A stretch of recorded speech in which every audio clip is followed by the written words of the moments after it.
What's going on, everybody? I'm Corey. And I'm Mignon, and we want to welcome you back to another episode of Tea And Worship. Now, before we get into this great power pack show that we have today, we want to thank you, all of you, for watching us every week, man. We could not do this thing without you. We appreciate it so much. We want you to continue watching and make sure you like this video. Make sure you hit that bell. Make sure you subscribe. Make sure that you comment. We want to hear your comments. We want to know where you're watching from. And also make sure you're sharing this with your friends, your family, your coworkers, everybody, so that they can get some of this good tea and worship. Now, we're not giving you this just for no reason. We want y'all to share this with everybody that you know, okay? So we are so excited today. Actually, this person has been here before, but we couldn't have our second season without this person coming back. Y'all want him back because we wanted him back. And actually, this great set, ain't this set nice? Ain't this set nice? Beautiful. This set probably would not have happened if it had not been for this individual. Yeah. And also, you know him as a pastor, but we're not even talking to the pastor today. We're talking to the artist, the bona fide artist, the Billboard chart-topping artist. Yeah. None other than E. Dewey Smith.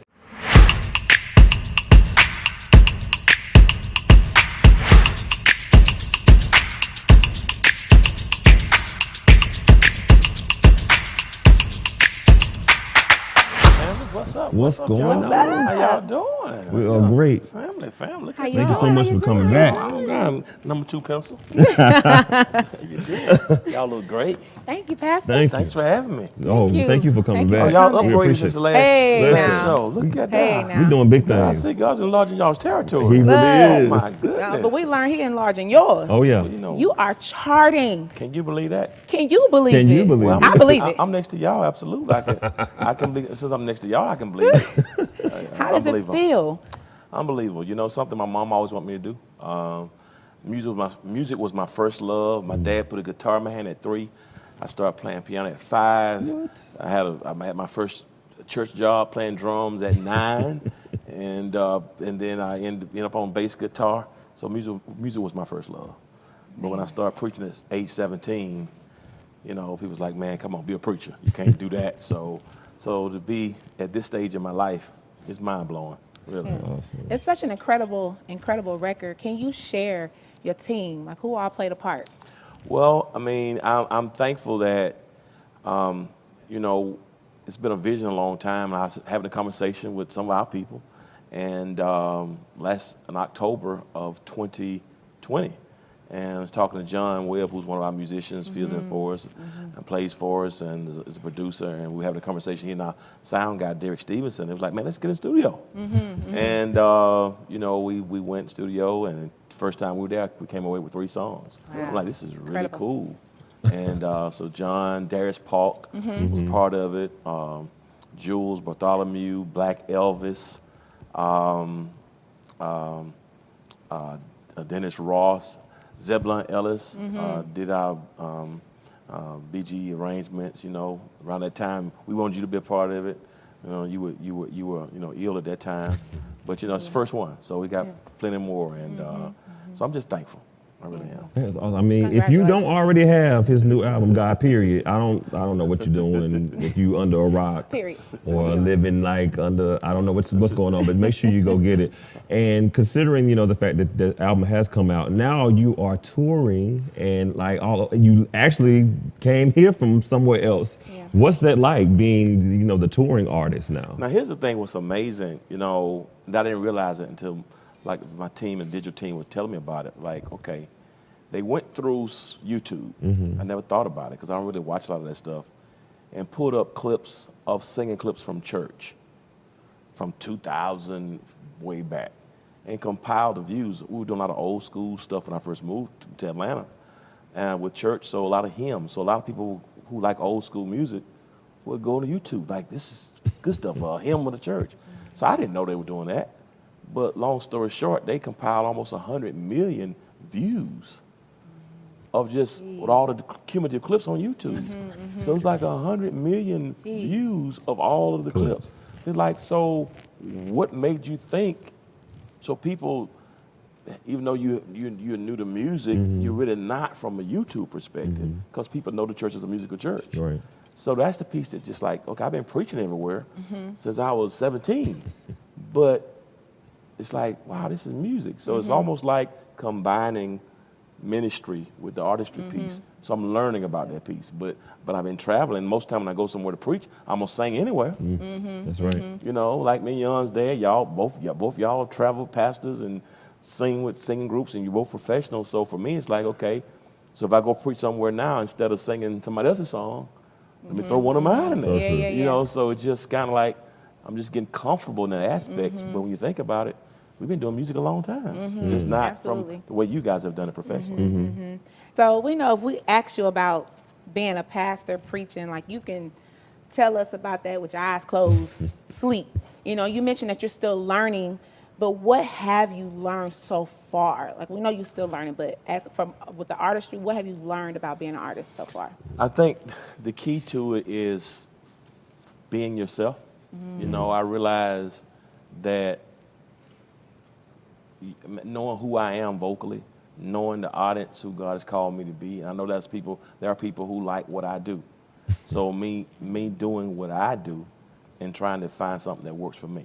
I mean, you got so many incredible male vocalists out there, and you know, and most of them sing so high, the songs are so way off the charts. So to sing something that's mid-range that most people can sing is different. So it's like, just be comfortable in yourself, you know. Never have to sing like Zaccardi Cortez, but who can? But Right. find your good song and be authentic with it, and hopefully it'll bless somebody. So that's what I'm trying to do. Just be your authentic self and do the best you can. So I think that's one thing I'm learning, and just know what songs fit you, and really exegete the crowd. Like, who is this crowd? Which I do with preaching anyway. Like, okay, this is a younger crowd, or this crowd, trying to feel out what the crowd, what kind of music or what song would fit that particular context. So I'm learning that piece. Yeah. That's awesome. That's awesome. You could be downloading the new album, God Period. It's a shameless plug, but I ain't ashamed to plug it. So we were actually talking in the back about, you know, being at the listening party, which we talked about before in our recap show, how much we enjoyed even hearing that. Like, it was just mind blowing. And I was saying that my favorite song was Anyway. I love that song. Got the victory. It's something about the Yes, groove in yeah. it. Got the Yeah, it is a groove. victory. I mean, it just make you want to dance. It feels good. If you down, like Oh, it's gonna put a smile on your face. That's true. You wrote that, right? Yeah, that's the strange thing. Here's the thing we're having with Victory. I had to do an event. They had an event at the Stellars, and this was an event they were having during Stellars Week, an outdoor event, and I went, and they want me to sing the single. And you probably had 20, 30 artists there, and so my single is Your Presence is a Gift. So like, sing the single. Well, we're outdoors, people are eating, and I was singing. It's like, this is an amazing song that I love, but it just didn't fit for me, that outdoor event. So I got back, I said, you know, I called John and said, I need something that if we're at a park or with, you know, something that we can groove to. And I had another song, and so I said, I think let me sit with it. And so I sat with it a couple of days and wrote it one day, recorded it the next day, and you know, That's great. Zip came and put some of the bells and whistles Oh, on yeah. it, but I wrote the whole song. I love it. That is Yeah, great. Victory. I love it. And that Victory got that James Brown funk on it. You Yeah. know? Well, you know, Make when I you- play bass, I like funk. Okay. So I want to put some funk in there. So that's what that makes But sense. Anyway is a song that really is just, you know, so testimonial. It's one of my love favorites. Yeah, it's one of my favorites too. It's a Oh great yeah, song. definitely. So, you know, now that you are like really a true artist and you're touring, and like we said, you know, your album is topping the charts. Where do you want this to go? Is this, you know, something that this one album, or where do you want to go with your music It's career? interesting you said that. Really, what I want to do, the most important thing for me, was the label. Okay. And I was saying to myself, one of the reasons why I didn't do music, because my mentor was trying to help me, were like, do preach. Because here's the issue, most of the pastors who are artists, most of them, they might not want to say this publicly, but I'm going to spill the beans. They struggle because a lot of people would prefer to hear them minister through song than through the word. I mean, Pastor Clay Evans, he would get, I mean, if you called him a singing preacher, he would almost come unglued because he Really? felt it was disrespectful. Wow. singing preacher. He felt you should call him a preacher who can sing. Bishop Marvin Winans has the same problem. Bishop Marvin Sapp has the same issue. Charles Jenkins has the same issue. Pastor Shirley Caesar has the same issue. Pastor Bishop Jason Nelson. I can go on and on and on and on and on about these great singers who happen to be preachers, who sometimes their preaching ministry doesn't get the same level of appreciation So true. as their music ministry. So I think that's why the mentors were like, man, stick with preaching, be respected as that. But I just, so those labels, and boxes, I said, you know what, man, boxes are for things and not people. So God, if you gave me this gift, let me just try. Oh, yeah. Because I've been writing music all my life, but I just stopped because I'm like, be respected as a preacher. Because it's just, many of them struggle. It's like, I want to be a preacher, but people don't invite me to preach. They won't invite me to sing. You know what I mean? So they struggle with that. They may not say it, but they struggle with it because they want to be respected equally in both. And so I'm not going to do it. Well, we hate to do this, but we got to stop for a minute and go to a break. But we will be back with more Tea and Worship with Mignon and Corey and none other than E. Dewey Smith. Stay right here on the Hope TV.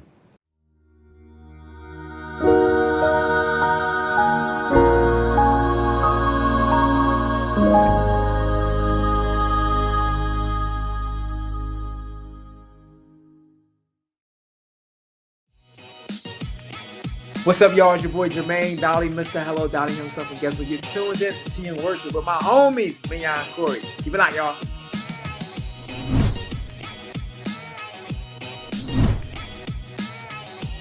Hey y'all, it's Candy West, and you're watching Tea and Worship with Mignon and Corey.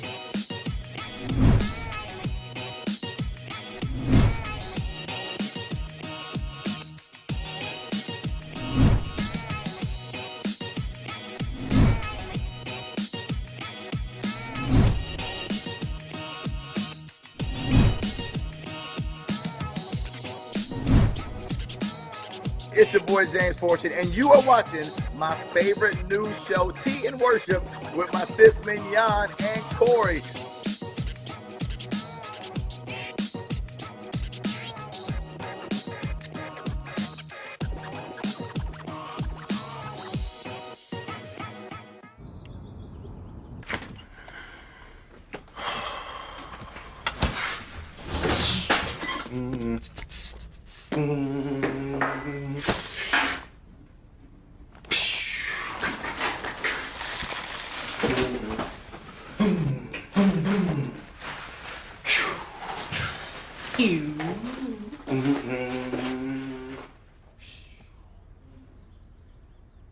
Welcome back to Tea and Worship with Mignon and Corey. We are still here with E. Dewey Smith, and we were just having a great conversation. And would you please just touch some more on, where you want your music career to go?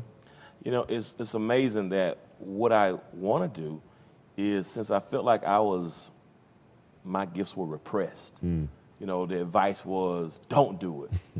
So I want to be the preacher who says to others, do it.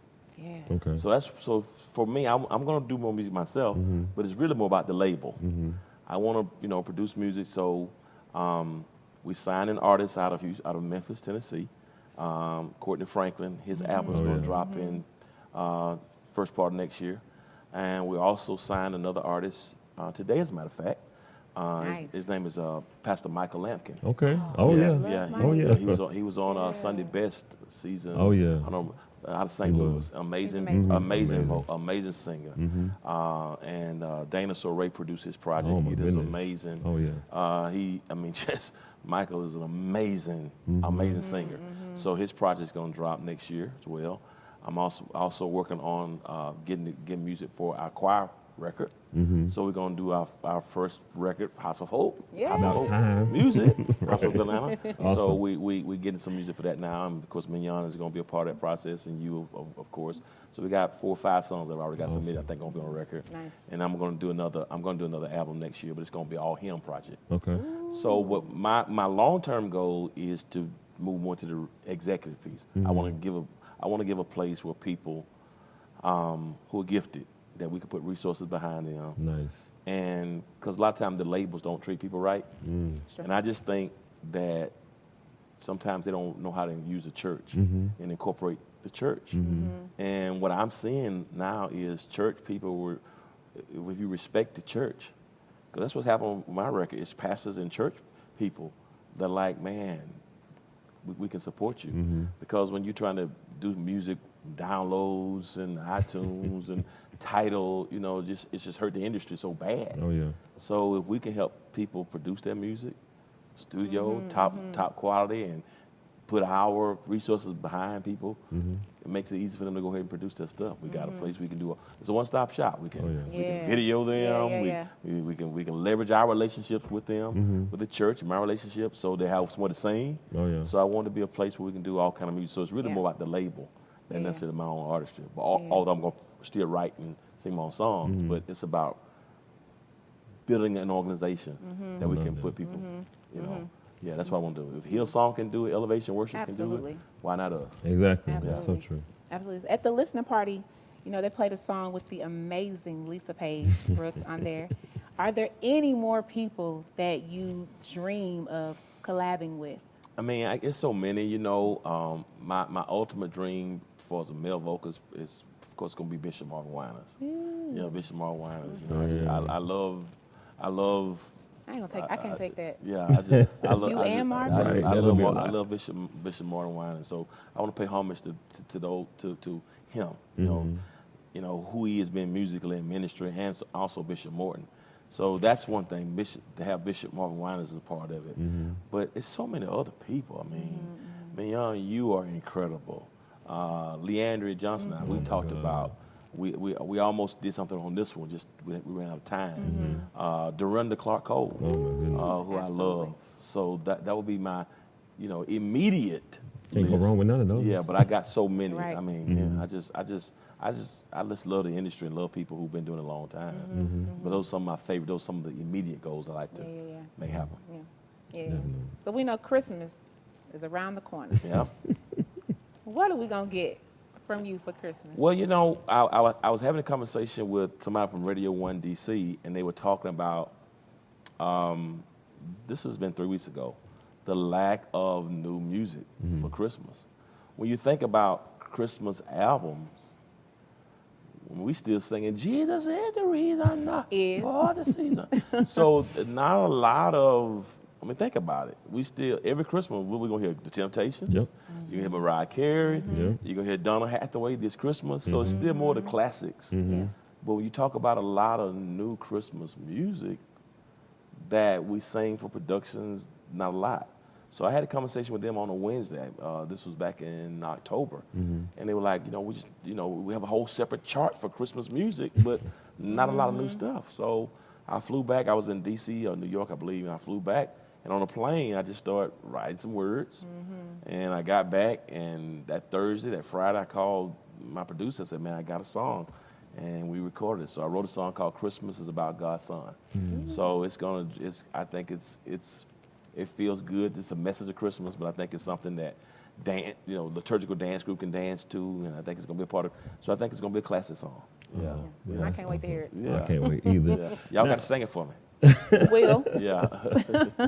Now, I want to share something that a lot of people might not know that about you, that you are, this powerhouse singer, of course we know, and preacher, but a lot of people don't know that you kind of introverted. Like you a little shy. I shared a story with me and Jan when we were gearing up, and I said, when I worked for SunTrust Bank, Pastor Smith would come and he would always be on that phone, and I'd be like, "Would you pay attention so I can help you with your transaction?" But I know that part of it is that we see what we see on stage, but behind closed doors, you're just very cool, very cool, calm, collected person.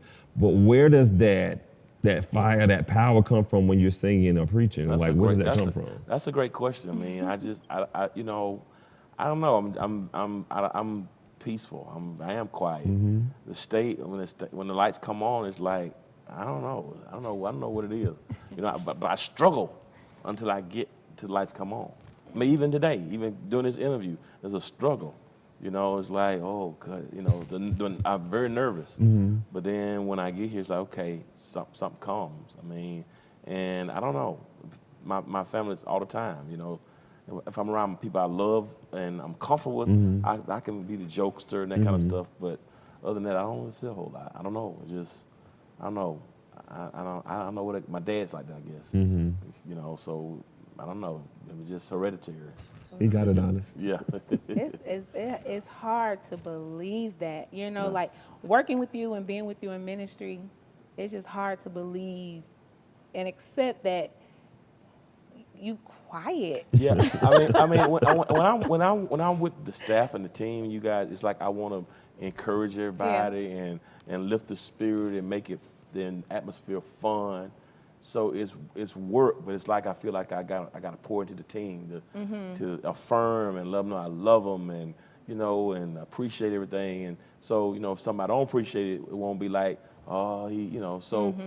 equal. So those moments when this wasn't good, it's not anything that's intimidating because they know he's gonna affirm us, and if it's not good, we don't fall out. It's just not good. So I try to work hard so that when there is an issue, because I think sometimes even parents do that. When something's wrong, they tell you that. Yeah. But they never tell you the good part. Yeah. So I think that's why I try to share that, the love, to make it the atmosphere fun, so it won't be like a tyrant or people so timid to be make a mistake. You know. So I think that's and when I know people have my vision and love and support me, it makes me want to. To give and support them. So I think it's easy to do in that regard. Understandable. I feel like Mignon is somewhat similar to that because she's, a little subdued, but when she get on that, she get that mic in her hand. That's a good point. It's like, what? Who was that? Just to switch gears a little bit, one thing that I love about you as just a person is that you're so socially conscious and you are not ashamed about just sharing your feelings about, certain things that are going on socially. And, right now we know a lot of us have been glued to what's going on with the Ahmaud Arbery case. And recently, the defense attorneys made, this crazy comment about having black pastors showing up in the courtroom. So I just want to know your brief opinion on, the case and some of the things that have been going on with that. I'm glad you said that. Yeah. I try to be aware of what's happening. Karl Barth, who was a theologian I studied, talked about preaching with the Bible in one hand and a newspaper in the other. And anybody who's heard me preach or teach, they know I try to sometimes merge what's happening in society to give a scriptural take on it. And so with that being said, I'm also a person who's for the underdog. And I hate when Christianity is judgmental and condemning. And so a lot of things I stand up for are when we just come at people as if we are just greater and better and sinless and legalistic. So a lot of things I stand against. When I see somebody being mistreated, I tend to gravitate to those things because I know how it feels. And so relative to that case, I think it's showing us the strength of racism, but I also think it shows the strength of the African American church, that we're so relevant that they don't want us there. And I just think that sometimes we worship so much and praise so much and had a good time, but we got to start getting back involved in the social issues. And I think that's important because a lot of young people, they want to hear our voice. They want our voices. And so I think you got to speak to what's happening in contemporary times. Definitely. Well, y'all, we're going to be right back with you. We're going to take a break to this commercial, and we're going to be back with our very own friend, artist, E. Dewey Smith. This is the story of a boy who is very sensitive to lights and sounds. So he built secret hiding places where nothing could get in. The boy didn't like looking people in the eye. It made him feel uncomfortable. One day, he found out he had something called autism. His family got him help.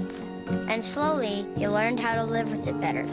Early intervention can make a lifetime of difference. Learn the signs at autismspeaks.org. Type 2 diabetes can have a big impact on your life, but how can it be prevented? Well, the first step is knowing if you have prediabetes, a serious medical condition that puts you at high risk for type 2 diabetes. 1 in 3 American adults has prediabetes, but more than 80% don't know they have it. The good news is, prediabetes can be reversed, and for many people, healthy changes in their daily routine can make a big difference. Take the 1-minute risk test today at doihaveprediabetes.org.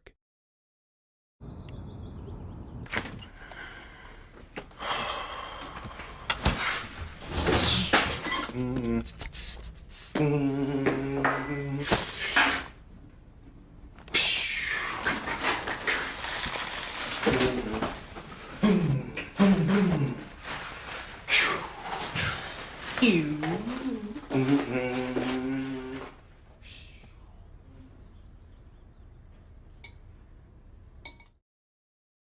back, family. Thank y'all so much for hanging out with us tonight. Look, it's Mian and Corey, and we have a very special guest with us, E. Dewey Smith, and we're just excited. I want to talk about something that you said before when you were mentioning that you are aware of what's going on in the world. As someone that works with you, not only are you aware of what's going on in the world, but y'all look, he's aware of what goes on with us. Oh, man. Like, we're not just here a part of the ministry, but he's concerned about us as a whole. And there was a conversation that I had with him, and it was a hard conversation. I didn't understand it. And honestly, I didn't understand it until recently, I had a conversation with someone, I had an incident with someone, and the conversation that you and I had about loyalty hit me. And I wept and wept and wept because I then understood what you said when you mentioned loyalty is everything. Wow. It hit me in that moment. And I just want to say thank you for being honest and for being real, even when it hurts. Wow. Because in the long run, it just makes us better. And you know I'm about to cry. I be getting emotional. But I get emotional about people that God strategically placed in your life, you know. And I've always asked God, being away from my father, bring me a father. Wow. And that's what you have been to me. And you have seen greatness in me. And I'm just so grateful and just so thankful that you love me enough to even be hard. Because we need it, you know, and then you turn around and you love me, you know, and I'm just so thankful for that. So, y'all, he's aware of to the point to where, I mean, he knows everything, and I don't understand what goes on in your brain. History book. Well, you know, it's funny, Mignon, you know, you've been here around 10 years, and the first time we met, I didn't know who your dad was. I loved your dad since I was a kid. As a matter of fact, your dad came to Macon years ago when I was a pastor in Macon to another preacher from me. He drove down from Atlanta to just be, I didn't know he was in the church. This is in the early 90s. So I've always loved you, and you've done stuff when we need some studio stuff. I did the jingle one time for the broadcast. I don't know if you remember that. Yeah. I think you did help with the jingle. You did the vocals for me. And when you came back to do worship, in a more consistent way, I saw who you were, you know, and just the gift has always been there. It's like, okay, now she's gonna. I didn't know about the leadership, you know, in terms of the organization and leading people, but I knew the spirit was there in you. And what you know, for me, I think some people, they go for who's the biggest name, or who got. It's the people who with you, and that you are unique in that I think you learning me that. You know I won't have your back, whatever. If I don't like something, I can tell you, and you don't get flustered. You know what I mean? It's like, you know, you're like, man, that what and it's like, okay, you're gonna tell me the truth. So the loyalty and being honest, and I think you can't ask for more. Yeah. If you got loyalty and you got honesty, you can work through any situation. So true. Because you got my heart, and you got the heart for the ministry. You love the people, and you love me. You know I love you and got your back, and so it just works like that when you have loyalty and honesty. And if there's something not right, we're going to sit down and figure out till it gets right, you know? That's right. And get through it. That's how I feel it should be. Yeah. I love that. So now I know y'all been waiting for this because we are so ready for this. If you haven't been watching Tea and Worship, we have a new game that we've been playing this season, and it's called what, Mignon? Church That Hook. So, E. Dewey Smith, Yes, sir. Yeah. we want you to church that hook. So Church That Hook is basically a game where we take a song that's not a gospel song or a church song, and we want you to church it up, whether that's worship or a quartet. We know you love that quartet. CCM it up, worship, however you want to do it, but we want you to church that hook. So we're going to start off with, I think we'll start off with Turn Off the Lights by Teddy Pendergrass. We want you to church that hook. I want to sing "Turn Off the Lights," hymn number 111. Karma meeting. Turn off the light. Oh, light a candle now. Yes. Turn off the light and light a candle. Yes. You know, they don't That's do karma meter. Exactly. They don't do that's that. awesome. So y'all ain't had no guests do it like that. I We know. have not. We I'm have sure. not. That's that devotion. Y'all don't do. They don't do devotion no more. That's that real. That's the real hymn. Great. Oh my God. E. Dewey Smith. You ain't gonna get it like this no other place. Nowhere else. Every Friday night here on the Hope TV, Tea and Worship. Y'all look, y'all have been hanging out with us, and we are so grateful for all you. of you. Don't forget to like, share, hit that bell. Tell everybody about us. Look, you're going to get the best of the best here. We're so grateful and so thankful for our very own E. Dewey Smith for hanging out with us tonight. thankful. Look, did y'all enjoy that? Look, church, that hook is off the chain. Do you hear me? It is. It is off the chain, and it's only going to get better and better and better. But look, before we go, we want him to share a few words of encouragement, and then we're going to shoot it over to that performance by our very own E. Dewey Smith. Encouragement. Hey, family, if you're watching, I would just want you to know if you love music, if you have a book you want to write, if it's going back to school, let my life and let what I'm trying to learn and do now be an example to you that you're never too old, that it doesn't matter which side of the track you're from, or the highs or the lows, the goods and the good or the bad. If God has a purpose for you, God had a purpose for you before you had a past. God had a purpose before others had an opinion. So live by faith. If there's a book, write it. If there's a degree, pursue it. You know, and if there's a business, start it. And the God who starts always finishes before he starts. And so he that had begun a good work in you, he's able to perform it and complete it. So you be encouraged. Yeah. Do what God has called you to do. Yeah. Look, thank y'all again. Our goal here is to make you laugh, but ultimately we want you to leave feeling encouraged. Oh, yeah. So we'll see y'all next week. Let's go to that performance. Y'all Bye, have a good night.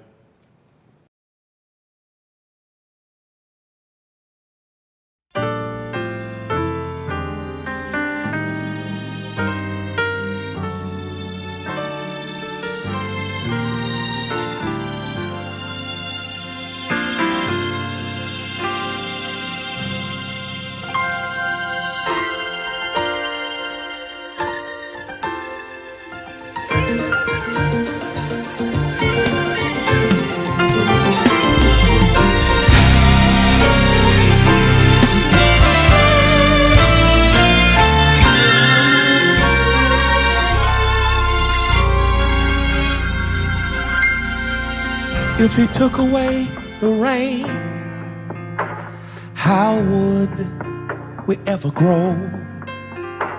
With his love, he corrects us, so his will we could know.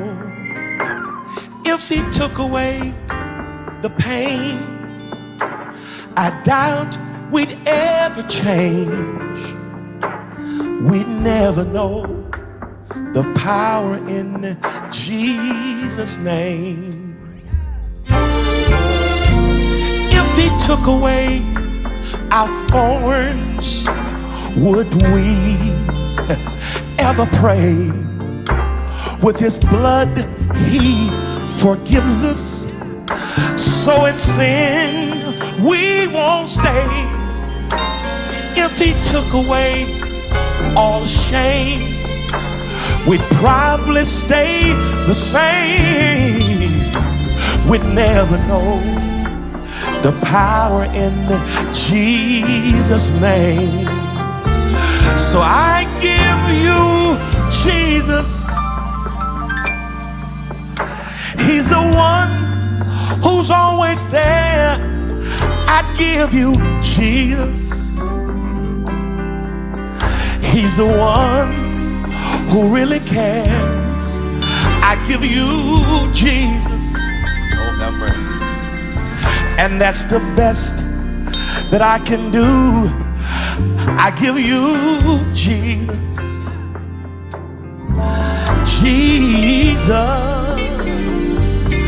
I give you Jesus. Why? He can do what can be done. I give you Jesus. Why? He's God's only begotten Son. I give you Jesus.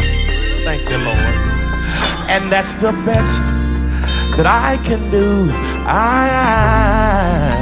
give you Jesus. Yes, I do. Nobody like my Jesus. You can always call on my Jesus, and can't nobody do you like my Jesus. I give you Jesus. He's a friend in friendless times. I give you Jesus. He'll be your friend, cause see, he's been mine. I give you Jesus. Oh. And that's the best that I can do. Listen, cause he's a healer, sustainer, provider. He'll be your protector. I give you Jesus. Woo! When your pillow is wet with tears, I give you Jesus. I guarantee he'll be with you throughout each and every year. I want to give you Jesus. My. And that's the best that I can do. Why? Let's stay close to the brother. I give you Jesus. I recommend Jesus. I give you Jesus. When you're down, I gotta give you Jesus. Why? For the step in right on time.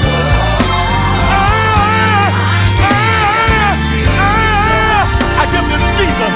If you're oppressed, depressed, repressed, if you're stressed, listen, he'll answer. Won't let you fall. Let it be. I give you Jesus. Woo! He's a friend in friendless time. I give you Jesus. My. He'll be your friend. Oh, see, he's been mine. I give you Jesus. Nobody like my Jesus. Listen. I tried him. I know him. He's a keeper. I want to offer you Jesus. I give you Jesus. As you're watching right now.